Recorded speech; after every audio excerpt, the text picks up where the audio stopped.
Shalom, shalom. Bwana Yesu asifiwe. Ni matumaini yangu kwamba Bwana anaendelea kukulinda na kukutunza.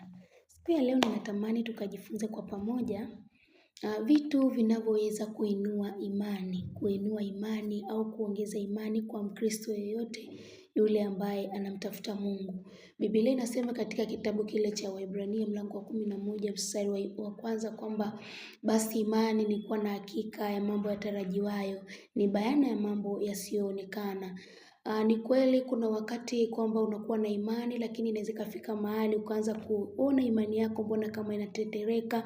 Wakati mwingine kwa sababu ulisubiri kwa muda fulani unashangaa kwamba vile vitu havitokei. Sasa ni jambo ambalo lipo na lazima tujifunze kwamba ni vitu gani tuvifanye ili kuweza kuendelea kuimarisha imani zetu ziendelee kusimama kwa Bwana.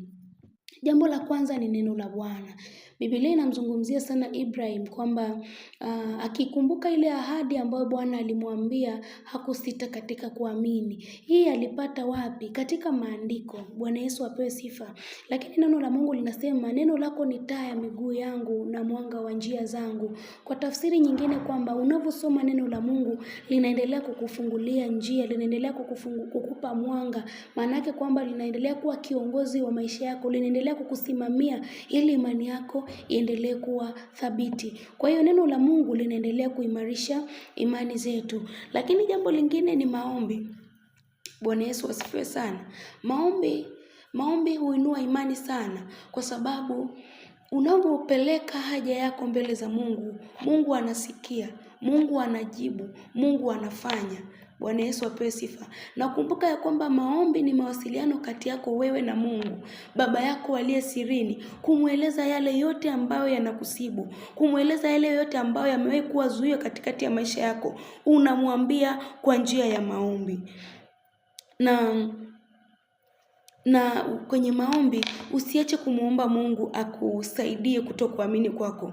Kwamba kwenye kile kipengele ambacho umeshindwa kuamini, unamuomba Mungu kwamba Bwana waujua moyo wangu. Kweli hiki nilipaswa kuamini lakini nimeshindwa kwa sababu ya udhaifu wa kibinadamu. Unaomba, Mungu anakusaidia. Unajua nini? Hakuna kilicho kigumu. Sema wakati mwingine tunatamani kumuonyesha Mungu kwamba tuna uwezo. No, Mungu anakujua kuliko kitu chochote. Mueleze kile ambacho kinakusibu moyo wako. Umeona kwamba unapungukiwa imani. Biblia inasema sehemu nyingine kwamba mtu wa kwenu amepungukiwa imani na aombe. Unapoomba Bwana anakuongezea imani. Katikati ya maombi Bwana anazungumza na wewe. Katikati ya maombi Bwana anakukumbusha ile ahadi ambayo alikuahidi kwamba ataifanya na ataendelea kukujaza nguvu kuiona kwamba nitaingoja, na unapata uimara ndani yako kwa sababu maombi yanaongeza nguvu. Maombi yanaleta nguvu. Maombi yanaleta faraja. Na usiache kuomba mwana wa Mungu. Usiache kuomba. Maombi yanainua imani sana. Maombi yanainua imani. Na wakati mwingine ukiona kwamba ukiomba mwenyewe bado imani yako inapata shida, tafuta watu 2 watatu ambao unawaamini wamesimama kwa Mungu. Omba nao. Utashangaa imani yako inaendelea kukua na Mungu anaendelea kukusimamia. Lakini jambo lingine ambalo linaweza kuinua imani yetu ni kufocus kwa Mungu na sio kwenye matatizo tulio nayo. Unajua kwa kiwango kile ambacho utamtazama Mungu ndio kiwango kile ambacho atakusaidia. Kwa hiyo ukitoa macho yako kwa Mungu ukaelekeza macho yako kwenye matatizo, ndio unashangaa kwamba unaendelea kutetereka katika imani, kwa sababu ukiangalia jaribu linalokusibu, yamkini hilo jaribu ni kubwa kuliko akili zako. Yamkini hilo jaribu ukilitazama kwa akili zako na kwa ufahamu wako huwezi ukalitatua, ila ukifocus kumwangalia Mungu, hakika ni kuambia kwamba ushindi wako ni dhahiri, kwa sababu ndani ya Mungu kuna ushindi. Biblia inasema ndani ya Mungu tunakwenda, tunaishi na kuwa na uhai wetu tena. Unapofocus na Mungu unakuwa na uhai tena. Unapofocus na Mungu lazima utembee. Unapofocus na Mungu lazima mpenyo utokee, kwa sababu unafocus kwa yule mwenye njia. Unafocus kwa yule mwenye uwezo wa kukusaidia wewe kuendelea kusimama imara. Napendezwa sana na Daudi, mfalme Daudi. Mfalme Daudi ni mfalme ambaye tunamuona kwamba alikuwa na vita kali sana, alikuwa anapigana na mataifa mbalimbali. Lakini katika kitabu cha Zaburi mlango wa 27 mstari ule wa 4 anazungumza, anasema kwamba jambo moja nimelitaka kwa Bwana, na ndilo nitakalo litafuta, nikae nyumbani mwa Bwana siku zote za maisha yangu. Nini ambacho Daudi anatufundisha? Anatufundisha kwamba katikati ya vita, katikati ya majaribu, yeye jambo moja amelitaka, ni kukaa nyumbani mwa Bwana. Daudi alikuwa na imani ya kwamba nikikaa kwa Bwana bado nitaendelea kuinuliwa. Nikikaa kwa Bwana atanifanyia mpenyo hata katikati ya maadui zangu waliokuwa wanaitafuta roho yangu. Na tunamuona kwenye Biblia kwamba Mungu anamuita rafiki wangu. Na ni kwa nini? Kwa sababu ya imani yake, ni kwa sababu ya kuendelea kukaa nyumbani mwa Bwana.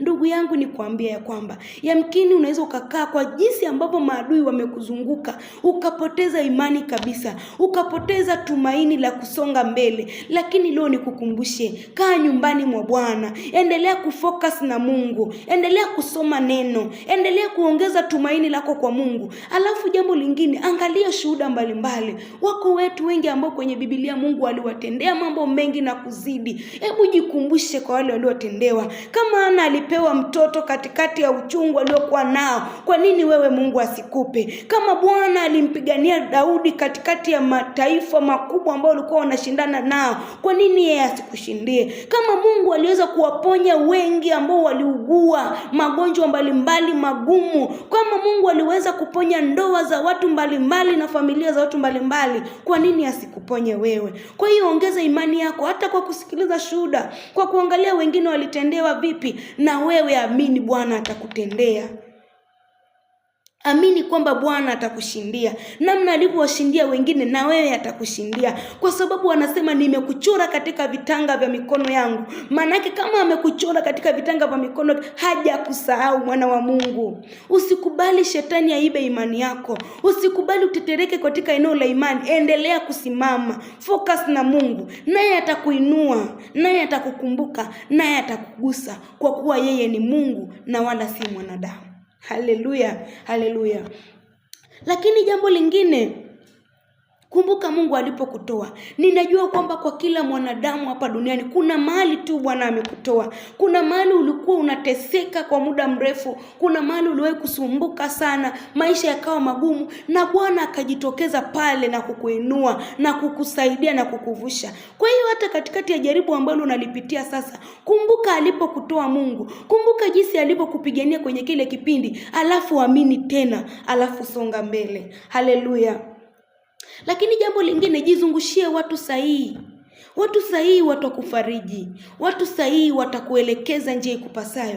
Biblia inasema kwamba rafiki wa mpumbavu ataumia, bali rafiki mtu mwenye hekima anapotembea na mtu mwenye hekima atapata hekima, lakini rafiki wa mpumbavu ataumia. Kwa nini Biblia inasema hivi? Ni kwa tafsiri nyingine, unavyojizungushia wale watu ambao wanaiondoa imani yako, ndivyo ambavyo utaendelea kufa. Unavyojizungushia na watu ambao sio sahihi, ndivyo ambavyo unaendelea kupotea, ndivyo ambavyo utaendelea kudidimia kabisa na imani yako itaendelea kufa. Lakini ukijizungushia na watu wenye imani, ukajizungushia na watu walio sahihi, marafiki wenye hekima, wataendelea kukuimarisha hata wewe katika imani yako na utaendelea kusimama. Mungu aendelee kukubariki na kukusaidia.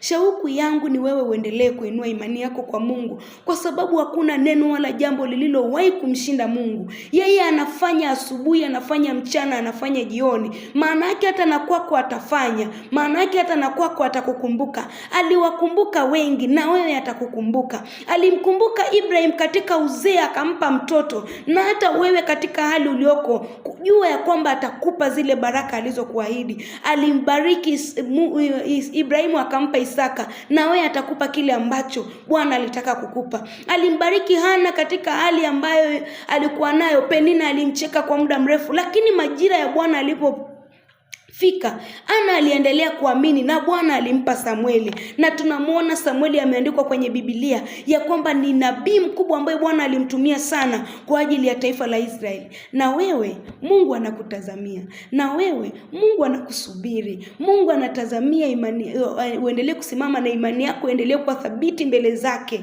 ili aendelee kukufanya chombo chake. Haleluya, haleluya, haleluya. Sitaki ukate tamaa tena. Sitaki urudi nyuma tena. Shauku yangu ni wewe uendelee kusonga mbele kwa sababu alichokubebesha Mungu ni kikubwa sana. Usikubali kukata tamaa.